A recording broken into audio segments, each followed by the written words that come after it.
Hello dear students, once again welcome back to our channel Gyan lab. Finally MST CET का first attempt खत्म हो चुका है। बहुत ही रोलर कोस्टर वाली राइड थी। आप पहली बार सीईटी एग्जाम दे रहे थे। कुछ ऐसे बच्चे होंगे जिनका ये सेकेंड अटेम्प्ट था, मतलब जिन्होंने ड्रॉप लिया था, लेकिन 95% स्टूडेंट्स फर्स्ट अटेम्प्ट दे रहे थे। तो बहुत सारे बच्चों को नर्वसनेस थी कि सीईटी एग्जाम कंप्यूटर पे कैसे होगा, हमारा कंप्यूटर अगर बीच में बंद हो गया तो क्या हो जाएगा, कौन से लेवल के क्वेश्चंस आएंगे, एकदम बीच बीच में से क्वेश्चंस आएंगे या पीवाईक्यूज रिपीट होगा, पीवाईक्यूज कैसे रिपीट होगा, मैच द कॉलम में कैसे टाइप के क्वेश्चंस आएंगे, स्टेटमेंट बेस्ड क्वेश्चंस क्या होते हैं, असर्शन एंड रीजन टाइप के क्वेश्चंस क्या होते हैं। आपके दिमाग में जो हजारों सवाल थे, आई होप आपको उसकी थोड़ी सी क्लैरिटी मिल गई होगी एमएसटी सीईटी एग्जाम का फर्स्ट अटेम्प्ट देकर।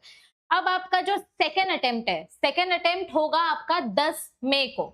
ये देखो, सेकेंड अटेम्प्ट में सबसे पहले 10 मई और 11 मई को 10th एंड 11th में सबसे पहले पीसीबी वाले स्टूडेंट्स का एग्जाम होने वाला है। ये मैं आपको पहले ही क्लैरिटी दे देती हूँ। क्या होगा पता है, अभी 3 तारीख को आपका नीट का एग्जाम है, फिर 6 और 7 तारीख को आपका नर्सिंग सीईटी का एग्जाम है, और फिर 10 और 11 तारीख को आपका एमएसटी सीईटी का सेकेंड अटेम्प्ट है। मतलब आपके पास गिन के शायद ही 12-13 दिन बचे हैं, मैक्स टू मैक्स 14 आप गिन रहे हो। अगर समझो 26 अप्रैल को ही आपने पढ़ाई स्टार्ट कर दी, 27 अप्रैल को, तो आपके पास 14 दिन है। Otherwise you have hardly 12 to 13 days left to prepare for your MST CET second attempt. Exam द्यायच्या आधी खूप मुलांच्या डोक्यात खूप वेगवेगळे प्रकारचे प्रश्न होते की एमएसटी सीईटी मध्ये कोणत्या लेवलचे क्वेश्चंस येणार, पीवाईक्यूज आएंगे कि नहीं आएंगे, मैम जो एमसीक्यू सॉल्व कराती है उसमें से क्वेश्चन आता है कि नहीं आता है। अब आप लोगों ने इस चीज का सबूत देख लिया है कि मैं जो क्वेश्चंस आपको सॉल्व कराती हूँ वो रिपीट होते हैं कि नहीं होते हैं। तो मैं बार बार अपने आप को प्रूफ नहीं करूंगी, आप खुद मुझे बताओ नीचे कमेंट सेक्शन में कि मैं जो क्वेश्चंस आपको सॉल्व करा रही थी वो क्वेश्चंस रिपीट हो रहे हैं क्या नहीं हो रहे हैं। हुए ना, पीवाईक्यूज भी रिपीट हुए, मॉक टेस्ट से भी बहुत फायदा हुआ, क्योंकि मैं जब एग्जाम देने गई थी मुझे सेंटर पे बच्चे मिले थे और उन्होंने भी बोला कि हाँ मैम हमारा फायदा हुआ, हमको काफी क्वेश्चंस का पैटर्न समझ में आया और बहुत सारे questions as it is repeat हुए। स्टेटमेंट बेस्ड क्वेश्चंस इस बार बहुत सारे थे, मैच द कॉलम वाले क्वेश्चंस बहुत सारे थे, साइंटिस्ट के नेम्स का मैच द कॉलम बहुत सारे क्वेश्चन से पूछा गया था। तो आप लोगों को बहुत क्लैरिटी और बहुत एक्सपीरियंस मिल गया फर्स्ट अटेम्प्ट देकर कि आप लोग कैसे एग्जाम दोगे। कुछ बच्चों का फर्स्ट अटेम्प्ट बहुत अच्छा गया है, अब उनका मन नहीं कर रहा है सेकंड अटेम्प्ट देने का, लेकिन फॉर्म भरा है, पैसा भरा है तो देना पड़ेगा, अदरवाइज पैसे वेस्ट हो जाएंगे। कुछ लोगों का फर्स्ट अटेम्प्ट थोड़ा खराब गया क्योंकि नर्वसनेस थी, समझ में नहीं आ रहा था, टाइम खत्म हो गया, जल्दी जल्दी 90 मिनट्स कब खत्म हो जाते हैं पता नहीं चलता है। तो दोनों कैटेगरी के स्टूडेंट्स हैं, दोनों कैटेगरी के बच्चे आप सेकंड अटेम्प्ट देने वाले हैं। अब सेकंड अटेम्प्ट देने से पहले आपके दिमाग में क्या क्या चीजें होनी चाहिए और ये टाइम आप कैसे यूज कर सकते हो, मैं आपको फटाफट से बता देती हूँ, आपका टाइम नहीं वेस्ट करूंगी। अभी आपके एमएसटी सीईटी सेकंड अटेम्प्ट की स्ट्रैटेजी बहुत सिंपल होनी चाहिए। आपको पैटर्न समझ में आ गया है, ऊपर टाइमर चलते रहता है, कितना मिनट बचा है आपको पता चलते रहता है। अब आपको इतना तो समझ में आ गया होगा कि आपको एक एमसीक्यू सॉल्व करने के लिए 50 सेकंड्स के आसपास का टाइम होता है। अगर आपने उससे ज्यादा टाइम लगाया तो फिर आपका एमसीक्यू छूट जाएगा, पेपर छूट जाएगा, और पेपर छूटना सीईटी में मतलब सबसे बेवकूफी वाली बात होती है। और एमएसटी सीईटी का आप लोगों ने एक चीज रूल पढ़ा होगा कि नेगेटिव मार्किंग नहीं है, तो आप सब क्वेश्चंस अटेम्प्ट करके आ सकते हो, अकड़ बकड़ बम्बे बो जय माता दी करके आप सब अटेम्प्ट करके आ सकते हो, ठीक है। अब आपका स्ट्रैटेजी क्या होना चाहिए, सबसे पहली बात तो आप लोगों को पूरा सिलेबस नहीं पढ़ना है। मैम जो चैप्टर मुझे आता ही नहीं है मैं नया चैप्टर पढ़ना स्टार्ट करूं क्या स्क्रैच से, बिल्कुल नहीं। आपके पास टाइम ही नहीं है कि आप कोई भी चैप्टर स्क्रैच से पढ़ो। अगर आप लोगों ने बोर्ड एग्जाम्स में से बायोलॉजी में 15 में से 10 चैप्टर्स किए थे और एमएचटी सीईटी में भी सिर्फ आप वही 10 चैप्टर्स करके गए थे, तो अब सेकेंड अटेम्प्ट के लिए नया चैप्टर मत सिलेक्ट करना, ये सबसे बड़ी गलती होगी। You don't have time to start any new chapter from scratch. आप लोगों ने जो चैप्टर्स पढ़े हैं सिर्फ उसी चैप्टर पे फोकस करो। लेकिन कुछ बच्चे ऐसे थे जिन्होंने हार्ट वाला चैप्टर, कंट्रोल एंड कोऑर्डिनेशन वाला चैप्टर ऑप्शन में रखा था क्योंकि उनको उस चैप्टर से डर लगता है। तो अगर आप ये चैप्टर्स ऑप्शन में रख रहे हो, जैसे चैप्टर नंबर 8, चैप्टर नंबर 9, बहुत सारे बच्चे यही 2 चैप्टर्स ऑप्शन में रखते हैं और कुछ बच्चे चैप्टर नंबर 4 भी ऑप्शन में रखते हैं, तो इस पूरे चैप्टर को ऑप्शन में मत रखो। इसमें से आप क्या पढ़ सकते हो वो मैं आपको बता देती हूँ। देखो, थोड़ा सा पैटर्न में डिस्कस करती हूँ, कैसे टाइप के क्वेश्चंस रिपीट हुए थे। चैप्टर नंबर 1 में से न्यूमेरिकल बेसिस क्वेश्चन आया था कि माइटोसिस मियोसिस कितना करना पड़ता है मेल गैमेट फीमेल गैमेट बनाने के लिए। पॉलिनेशन वाले टॉपिक में से क्वेश्चन आया था, अपोमिक्सिस वाले टॉपिक में से क्वेश्चन आया था, ये हर एक शिफ्ट में हमको कॉमन चीजें देखने मिली थी। चैप्टर नंबर 2 में इंट्रा यूट्रिन डिवाइसेस के ऊपर काफी क्वेश्चंस पूछे गए थे। मेंस्ट्रुअल साइकिल के हार्मोन से रिलेटेड क्वेश्चंस आ सकते हैं आपके सेकेंड अटेम्प्ट में, ऐसा मुझे लग रहा है। चैप्टर नंबर 3 में मेंडल सर के एक्सपेरिमेंट से रिलेटेड, ओके, और आपका जो लास्ट वाला टॉपिक है सेक्स डिटर्मिनेशन वाला टॉपिक, इसमें से काफी क्वेश्चंस पूछे गए थे। चैप्टर नंबर 4 जो बच्चा ऑप्शन में छोड़ता है, इस चैप्टर को ऑप्शन में मत छोड़ो, इसमें से आप लैक ओपेरॉन वाला टॉपिक पढ़ के जाओ। और इसमें एक टेबल दिया है चैप्टर नंबर 4 में ना, आपको एक टेबल दिया है, वो टेबल आप करके जाओ। मॉर्गन सर ने जो एक्सपेरिमेंट किया था उस एक्सपेरिमेंट का रेशियो पढ़ के जाओ कि क्रॉस 1 में कितना रिकॉम्बिनेशन हुआ, क्रॉस 2 में कितना रिकॉम्बिनेशन हुआ। चैप्टर नंबर 5 में से ना बार बार आइसोलेशन वाले टॉपिक के ऊपर बहुत क्वेश्चंस पूछे गए और अडेप्टिव रेडिएशन के ऊपर बहुत क्वेश्चन पूछे गए। इनफैक्ट मेरे शिफ्ट में तो एक क्वेश्चन पूछा गया था कि सबसे पुराना थियोरी कौन सा है ओरिजिन ऑफ स्पीशीज का, तो ओरिजिन मतलब थियोरी ऑफ स्पेशल क्रिएशन, ये सबसे पुराना थियोरी है। इतना सिंपल क्वेश्चन पूछा गया था। यहाँ पर होमोलोगस ऑर्गन्स के ऊपर भी क्वेश्चन पूछा गया था, तो वो वाला टॉपिक आप करके जाओ चैप्टर नंबर 5 में से। चैप्टर नंबर 6 में तो कुछ भी आ सकता है, तो यहाँ पर translocation of water and translocation of food, ये दोनों प्रोसेसेस इंपॉर्टेंट हैं, translocation of water and translocation of food. इसके अलावा जो लास्ट में ट्रांसपीरेशन वाला थ्योरी है वो भी काफी इंपॉर्टेंट है। चैप्टर नंबर 7 की अगर मैं बात करूं तो इसमें से हार्मोन्स वाला टॉपिक बहुत इंपॉर्टेंट है। फोटो पीरियोडिज्म के एग्जांपल्स आप पढ़ के जाओ कि शॉर्ट डे प्लांट कौन सा होता है, लॉन्ग डे प्लांट कौन सा होता है, न्यूट्रल डे प्लांट कौन सा होता है, ये मेरे शिफ्ट में क्वेश्चन पूछा गया था। हार्मोन्स हो गया, फोटो पीरियोडिज्म हो गया, और जो लॉगरिथमिक स्केल वाले जो क्वेश्चंस पूछे गए हैं ग्राफ वाले, वो पढ़ के जा सकते हो। चैप्टर नंबर 8 को जो बच्चे ऑप्शन में छोड़ देते हैं, इसको ऑप्शन में मत छोड़ो। आपको चैप्टर नंबर 8 में ना 2 टेबल्स दिए हैं। टेबल नंबर 8.1 वो अच्छे से पढ़ के जाओ, जहां पर रेस्पिरेटरी ऑर्गन्स के बारे में बताया है। टेबल नंबर 8.6 रेस्पिरेटरी डिसऑर्डर्स, ये वाला टेबल पढ़ के जाओ। ईसीजी प्रोसेस के बारे में पढ़ के जाओ। मेरी शिफ्ट में क्वेश्चन आया था कि हार्ट का पेसमेकर किसको बोलते हैं और पेस सेटर किसको बोलते हैं। तो pacemaker is SA node and pace setter is AV node. ऐसे बेसिक क्वेश्चन। कार्डियक साइकिल वाला टॉपिक पढ़ के जाओ और हार्ट के जो डिजीजेस हैं वो वाला टॉपिक कवर करके जाओ। आपको इंटरनल और एक्सटर्नल स्ट्रक्चर जो है वो पूरा पढ़ के जाने की जरूरत नहीं है, उसमें से सिर्फ वॉल्व वाला टॉपिक पढ़ के जाओ कि मिट्रल वॉल्व कहाँ प्रेजेंट होता है, लब डब साउंड कब प्रोड्यूस होता है, सेमील्यूनर वॉल्व कब कहाँ पर प्रेजेंट होते हैं, बाइकस्पिड ट्राइकस्पिड वॉल्व में क्या डिफरेंस है, यूस्टेशियन वॉल्व कौन सा वॉल्व है। तो वॉल्व के बारे में थोड़ा सा रिवीजन करके जाओ। पूरा चैप्टर नंबर 8 पढ़ने की जरूरत नहीं है, बट ये ऊपर ऊपर से थोड़ा सा रिवीजन करके जाओगे तो आपको बहुत हेल्प मिलेगी। जो बच्चे चैप्टर नंबर 9 पूरा ऑप्शन में छोड़ते हैं, आप लोगों को मैं ये सजेशन दूंगी कि चैप्टर नंबर 9 पूरा ऑप्शन में मत छोड़ो, ठीक है। चैप्टर नंबर 9 में से अगर आपको कुछ नहीं करना है तो एटलीस्ट हार्मोन्स वाला टॉपिक करके जाओ। अगर आप सब कुछ ऑप्शन में छोड़ दोगे तो भी चलेगा, लेकिन जो टॉपिक नंबर 9.8 है ना, उसके आगे का पूरा टॉपिक करके जाओ, जहां से हार्मोन्स वाला टॉपिक स्टार्ट होता है। इसके पहले वाला टॉपिक आप पूरा छोड़ दोगे चलेगा, लेकिन हार्मोन्स वाला टॉपिक मत छोड़ो। चैप्टर नंबर 10 में से तो आपको बहुत सारे कॉमन क्वेश्चंस पूछे जा सकते हैं, एंटीजन, एंटीबॉडी, डिजीजेस। जो डिजीज वाला टेबल है ना, वो टेबल अच्छे से पढ़ के जाओ कि कौन से डिजीज कौन से वेक्टर के वजह से स्प्रेड होता है, और एचआईवी वायरस के स्ट्रक्चर के बारे में पढ़ के जाओ। और मेरे शिफ्ट में एक क्वेश्चन आया था कि हेरोइन जो है वो कौन से प्लांट से मिलता है, तो ड्रग्स वाला जो टॉपिक है वो पढ़ के जाओ, कौन सा ड्रग्स कौन से प्लांट से मिलता है और वो कौन से ऑर्गन के ऊपर अफेक्ट करता है। ये 3 चीजें चैप्टर नंबर 10 में से आप करके जा सकते हो। फिर चैप्टर नंबर 11 की अगर मैं बात करूं तो इसमें से 4 टेबल्स में सबको कंपलसरी पढ़ने के लिए बोल रही हूँ।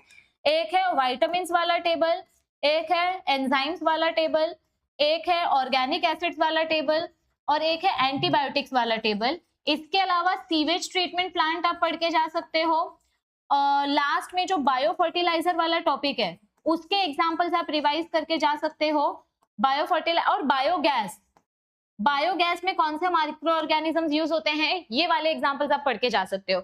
बहुत सारे बच्चों को चैप्टर नंबर 12 से भी डर लगता है, लेकिन उसको ऑप्शन में मत छोड़ो।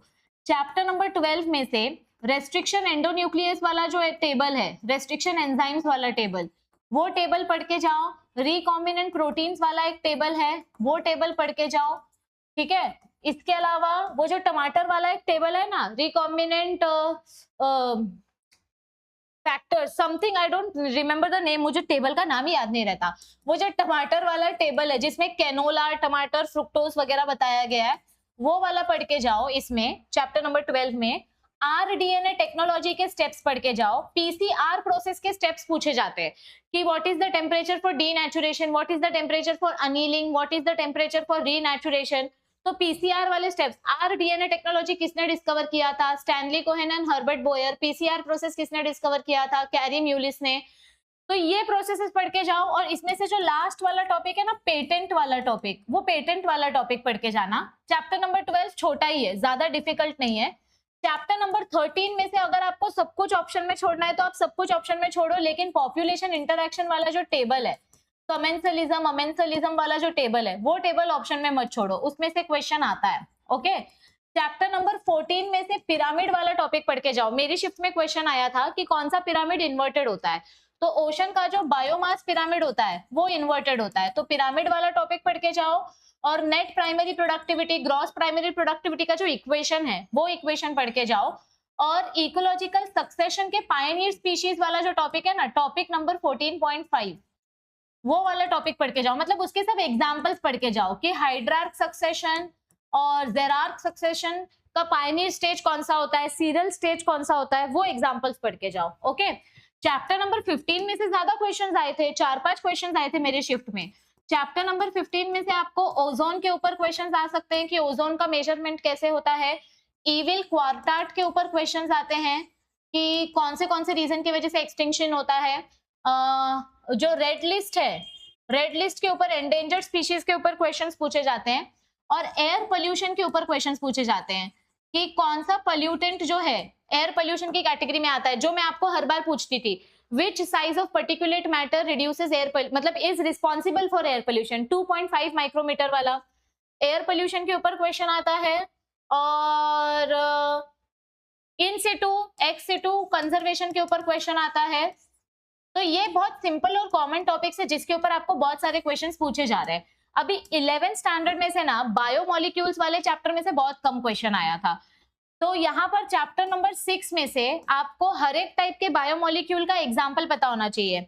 लिपिड का एग्जाम्पल, मोनोसैकेराइड्स का एग्जाम्पल, रिड्यूसिंग शुगर कौन सा होता है मतलब शुगर्स का एग्जाम्पल, फिर प्रोटीन्स का एग्जाम्पल, और न्यूक्लिक एसिड्स के पिरामिडीन्स और प्यूरिन्स के स्ट्रक्चर के बारे में पता होना चाहिए।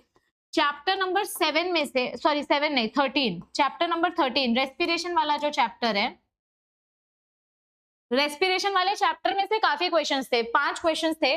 तो यहाँ पर आपको जो 3 पाथवे दिया है, ग्लाइकोलिसिस पाथवे कहाँ पर होता है, साइटोप्लाज्म में होता है, कितना एटीपी बनता है, कितना एटीपी यूज होता है, वाटर मॉलिक्यूल कहाँ रिलीज होता है, फॉस्फोरस प्रोसेस जहां पर यूज होता है मतलब जहां जहां फॉस्फोराइलेशन होता है उधर कौन सा एंजाइम यूज होता है। तो glycolysis pathway, Krebs cycle, connecting link reaction and electron transport system, ये आपको आना ही चाहिए। इसके बारे में कुछ भी क्वेश्चन आता है। क्रेब्स साइकिल का लोकेशन पूछा था मेरी शिफ्ट में, ग्लाइकोलिसिस में कितना एटीपी यूज होता है और ग्लाइकोलिसिस में वाटर कहाँ पे रिलीज होता है, ये क्वेश्चन आया था। इलेक्ट्रॉन ट्रांसपोर्ट सिस्टम में साइटोक्रोम कैरियर्स जो है, इलेक्ट्रॉन कैरियर्स, उसका सीक्वेंस पूछा गया था कि कौन सा कॉम्प्लेक्स जो है वो इलेक्ट्रॉन्स कैरी करता है। इसके ऊपर वो जो टेबल दिया है ना एटीपी वाला टेबल, वो टेबल भी पढ़ के जाओ। सबस्ट्रेट लेवल फॉस्फोराइलेशन कितना होता है, ऑक्सीडेटिव फॉस्फोराइलेशन कितना होता है, तो वो टेबल भी पूछते हैं। ये चैप्टर इंपॉर्टेंट है। चैप्टर नंबर 14 में से सिंपल क्वेश्चन आते हैं कि लिवर में बाइल जूस बनता है, लार्ज इंटेस्टाइन में क्या डाइजेशन होता है। तो डाइजेशन वाले टॉपिक और जो डिसऑर्डर्स वाले टॉपिक है ना, मेरास्मस क्या होता है, क्वाशियोरकर क्या होता है, वो वाले टॉपिक्स आपको पूछे जा रहे हैं। चैप्टर नंबर 15 में से मिक्स्ड क्वेश्चन आया था कि एक किडनी में कितना नेफ्रॉन होता है, कौन सा एनिमल अमोनोटेलिक है, और कॉन्सेंट्रेटेड यूरिन, प्राइमरी यूरिन कितनी कॉन्सेंट्रेटेड होती है। ऐसे क्वेश्चंस पूछे जा रहे थे। तो मेरे हिसाब से चैप्टर नंबर 13 इजी है, छोटा है और ज्यादा इंपॉर्टेंट है। तो ये अगर आप कर लोगे और बाकी चैप्टर थोड़ा सिर्फ पीवाईक्यूज कर लोगे तो भी आपके लिए ये सफिशिएंट हो जाएगा, ऐसा मेरा मानना है। तो मैंने आपको यहाँ पर बता दिया है कि कौन से चैप्टर से आपको कौन से टॉपिक पे फोकस करना चाहिए। अब मेरा सिर्फ यहाँ पर एक ही कंसर्न है, इसका स्क्रीनशॉट ले लो चाहिए तो, ठीक है, इसका स्क्रीनशॉट ले लो। ओके, अभी देखो, मैंने आपको ये तो बता दिया कि ये एमएसटी सीईटी फर्स्ट अटेम्प्ट में ये क्वेश्चंस पूछे गए थे, लेकिन अब सेम टू सेम टॉपिक से एमएसटी सीईटी के सेकंड अटेम्प्ट में क्वेश्चंस आएंगे या नहीं आएंगे, ये मेरा पहला डाउट है, क्योंकि पहली बार ऐसा हो रहा है कि एमएसटी सीईटी का 2-2 अटेम्प्ट हो रहा है। इतने सालों में एमएसटी सीईटी स्टार्ट होके बहुत साल, 15-20 साल हो गए, बहुत साल हो गए, इतने सालों में पहली बार ऐसा हो रहा है कि एमएसटी सीईटी का सेकंड अटेम्प्ट हो रहा है। किसी भी टीचर को कोई भी आइडिया नहीं है कि कैसे टाइप के क्वेश्चंस आएंगे, सेम पैटर्न के क्वेश्चंस रिपीट होंगे या फिर डिफरेंट टाइप के क्वेश्चंस आएंगे, वी आर नॉट अवेयर। लेकिन आप लोगों को फोकस तो करना पड़ेगा। तो अब आप लोग इन चैप्टर्स में से एटलीस्ट ये टॉपिक्स रिवाइज करके जा सकते हो। ब्लाइंड रिवीजन करने की बजाय आप ये टॉपिक्स पे फोकस करो तो ज्यादा अच्छे से प्रिपरेशन होगी। न्यू चैप्टर मत स्टार्ट करो। अब आपका बेसिक स्ट्रेटेजी कैसा होना चाहिए कि आपको एक दिन में हर एक चैप्टर का, आपने जो भी चैप्टर सिलेक्ट किया है, हर एक सब्जेक्ट में से आपने 8-10 चैप्टर सिलेक्ट किए होंगे, तो आपको डेली एक केमिस्ट्री का, एक फिजिक्स का और एक बायो का, अगर आप फिजिक्स ऑप्शन में छोड़ रहे हो तो एक केमिस्ट्री और एक बायो का आपको एक एक chapter wise mock test solve करना है डेली, ठीक है। और उसी दिन, मतलब सेम डे, मैं ये डेली का शेड्यूल बता रही हूँ, एक एक chapter wise mock test solve करना है। और फिर उसके बाद इसमें जो रॉन्ग क्वेश्चंस आएंगे, वो रॉन्ग क्वेश्चंस को आपको एनालाइज करना है कि ये क्वेश्चंस कौन से टॉपिक से है, ओके। और फिर उस टॉपिक को थोड़ा सा रीड करो। जैसे ही आपका वो टॉपिक रीड करके हो जाएगा, फिर आगे बढ़ो। तो आपको दिन में एक फुल लेंथ मॉक टेस्ट देना है। फुल लेंथ मॉक टेस्ट मतलब बायो का मॉक टेस्ट आपको 100 एमसीक्यूज वाला, एक दिन में एक मॉक टेस्ट मिनिमम। आप एक से ज्यादा भी दे सकते हो, बट कम से कम एक मॉक टेस्ट कंपलसरी देना है। फिर यहाँ पर सेम पैटर्न रिपीट होगा। रॉन्ग क्वेश्चंस को एनालाइज करो कि ये क्वेश्चंस कौन से टॉपिक से, मेरा ये क्वेश्चन बार बार क्यों रॉन्ग जा रहा है, उसको फिर से टेक्स्ट बुक में से रीड करो। और फिर रात को सोने से पहले, मतलब शाम को 6-7 बजे के आसपास, आपको एक कंबाइंड मॉक टेस्ट अटेम्प्ट करना है, यानी फिजिक्स, केमिस्ट्री, बायो, कुछ भी करके आपका दिन में एक फुल लेंथ मॉक टेस्ट होना ही चाहिए। आप ये ऑप्शन में छोड़ सकते हो, आप ये ऑप्शन में छोड़ सकते हो, लेकिन ये ऑप्शन में नहीं छूटना चाहिए। दिन में कम से कम 1 से 2 फुल लेंथ मॉक टेस्ट करना ही करना है। और अगर आपको कोई चैप्टर ऐसा लग रहा है कि ये चैप्टर इजी है लेकिन ये मुझे याद नहीं रहता है, तो उसके लिए ज्यादा टाइम देना स्टार्ट करो। अगर जरूरत पड़े तो उसका वन शॉट डिटेल वाला लेक्चर देखो, थोड़ा उसके टेक्स्ट बुक रीडिंग में ज्यादा फोकस करो। अभी ये लास्ट के 12 दिन आप अपनी पूरी जान डाल दो, पूरी जान लगा के मेहनत करो। मैं आपको यकीन दिलाती हूँ, अगर आपने शिद्दत से ये 12 दिन मेहनत कर ली तो आपका सेकेंड अटेम्प्ट बहुत अच्छा जाएगा। क्योंकि हमने देख लिया, इतने सारे शिफ्ट हुए, 12 शिफ्ट हुई है फर्स्ट अटेम्प्ट में, हर शिफ्ट में पीवाईक्यूज रिपीट हो रहा है, हर शिफ्ट में पीवाईक्यूज रिपीट हो रहा है। अपना टाइम मैनेजमेंट इंप्रूव करो। क्या सबसे ज्यादा टाइम कहाँ पे लगता है? स्टेटमेंट वाले क्वेश्चन में सबसे ज्यादा टाइम लगता है। तो जब आप लोग मॉक टेस्ट सॉल्व करोगे या जब आप लोग पीवाईक्यू सॉल्व करोगे, तो टाइमर लगा के पीवाईक्यू सॉल्व करो कि 40 सेकंड के अंदर आपका स्टेटमेंट वाला क्वेश्चन सॉल्व हो जाना चाहिए। और समझो स्टेटमेंट बड़ा है, स्टेटमेंट वाले क्वेश्चन को सॉल्व करने के लिए ज्यादा टाइम लग रहा है, तो जो डायरेक्ट क्वेश्चन होता है, सिंगल लाइन वाला क्वेश्चन, वो फटाफट अटेम्प्ट करो और फिर स्टेटमेंट वाले क्वेश्चंस को ज्यादा टाइम दो। तो इस तरीके से आपका स्ट्रैटेजी होना चाहिए। सबसे बेसिक फोकस आपको इस पे करना है। जो बच्चा ये काम करेगा वो टॉप करेगा। मतलब जब आप मॉक टेस्ट देते हो तो आपका जो क्वेश्चन रॉन्ग जा रहा है, उस क्वेश्चन को बार बार देखो कि वो क्यों रॉन्ग जा रहा है, कौन से टॉपिक से है।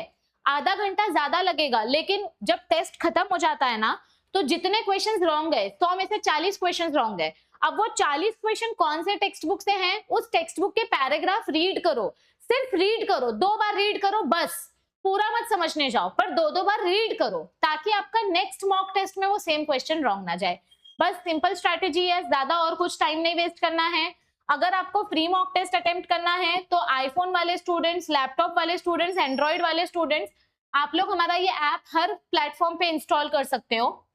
प्ले स्टोर पे आपको इस नाम से ऐप मिलेगा। इंस्टॉल करने के बाद यहाँ पर आपको नोट्स एंड पीडीएफ वाले सेक्शन में जाना है। यहाँ पर आपको 2 फ्री मॉक टेस्ट दिए गए, तो आप लोग ये फ्री मॉक टेस्ट का ट्रायल ले सकते हो। नर्सिंग सीईटी के स्टूडेंट्स के लिए भी ये यूजफुल है। इधर 200 एमसीक्यूज आपको मिलेंगे। ये 1000 फ्री एमसीक्यूज एमएसटी सीईटी 2025 के फोल्डर में आपको मिल जाएंगे। आप इसको फिर से प्रैक्टिस कर सकते हो, ये एमसीक्यूज प्रैक्टिस कर सकते हो। साइंटिस्ट के नेम्स वाला पीडीएफ कंपलसरी सब लोग डाउनलोड करके अपने घर पे चिपका लो, क्योंकि इसमें से 3 से 4 क्वेश्चन हर शिफ्ट में आ रहे हैं। फोकट का आपको 3-4 मार्क्स मिल रहा है। आपको सिर्फ साइंटिस्ट का नाम रोज एक बार देखना है, मुश्किल से 6-7 पेज है, तो इतना तो आप रोज सुबह उठने के बाद और रात को सोने से पहले एक बार देख के सो सकते हो। ये फ्री का मार्क्स है, इसको मैं फ्री का मार्क्स बोलती हूँ, क्योंकि इसमें कुछ समझने लायक है ही नहीं। आपको मैंने रेडीमेड एक पीडीएफ दिया है, बस वो डाउनलोड करके उसका प्रिंट आउट लेना है, ठीक है।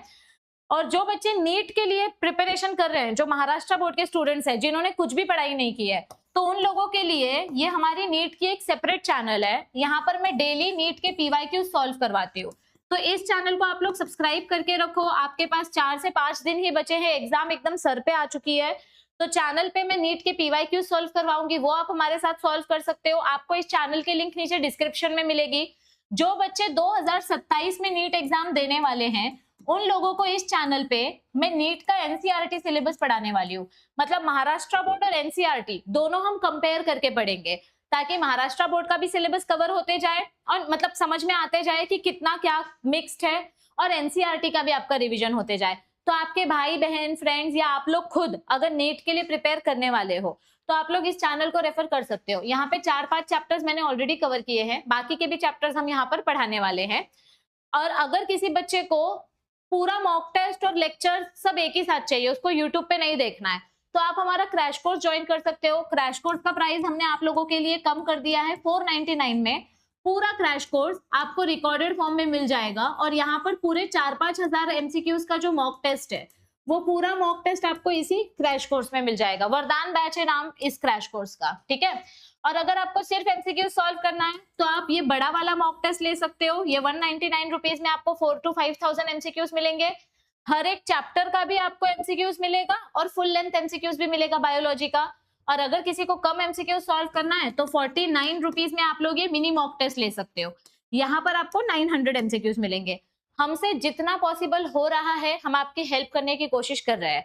अब आप लोगों से मेरी एक रिक्वेस्ट है, आप लोगों ने MSTCET फर्स्ट अटेम्प्ट में मेरी हेल्प की, अपना यूजर आईडी और पासवर्ड हमको भेज दिया था। अभी आपका MSTCET का सेकेंड अटेम्प्ट होने वाला है, तो मेरी आप लोगों से रिक्वेस्ट है कि जिस भी बच्चे ने सेकेंड अटेम्प्ट का फॉर्म भरा है, प्लीज अपना अपना यूजर आईडी, ठीक है, जो लॉगिन आईडी आप CET के वेबसाइट पे डालते हो, वो यूजर आईडी और पासवर्ड हमको इस व्हाट्सएप नंबर पे शेयर कर दो, ताकि आपका एग्जाम खत्म होने के बाद हम आंसर की डाउनलोड कर सके। तो जिस बच्चे ने सेकेंड अटेम्प्ट का फॉर्म भरा है, आई रिक्वेस्ट यू ऑल कि अपना यूजर आईडी और पासवर्ड यहाँ पर हमको शेयर करके रखो, ठीक है, इस व्हाट्सएप नंबर पे। और अगर आप कोई ऐप परचेस कर रहे हो, तो इस व्हाट्सएप नंबर पे आप कॉन्टैक्ट कर सकते हो। अभी आपके कुछ क्वेश्चंस होंगे कि सेकेंड अटेम्प्ट का हॉल टिकट कब आने वाला है। तो सेकेंड अटेम्प्ट के हॉल टिकट से रिलेटेड अभी तक तो कोई अपडेट नहीं है, लेकिन मई के फर्स्ट वीक में, मतलब नर्सिंग CET के आसपास आपका सेकेंड अटेम्प्ट का हॉल टिकट आ सकता है। और आपका जो 12th बोर्ड्स का रिजल्ट है, वो भी आपके मई के सेकेंड वीक में आ सकता है। तो आप लोग उसकी टेंशन मत लो, जैसे भी जो भी अपडेट आएगा हम आपको इन्फॉर्म करेंगे, बिल्कुल टेंशन मत लो। बस अभी अपना टाइम और अपनी एनर्जी अपने रिविजन पे फोकस करो, ठीक है।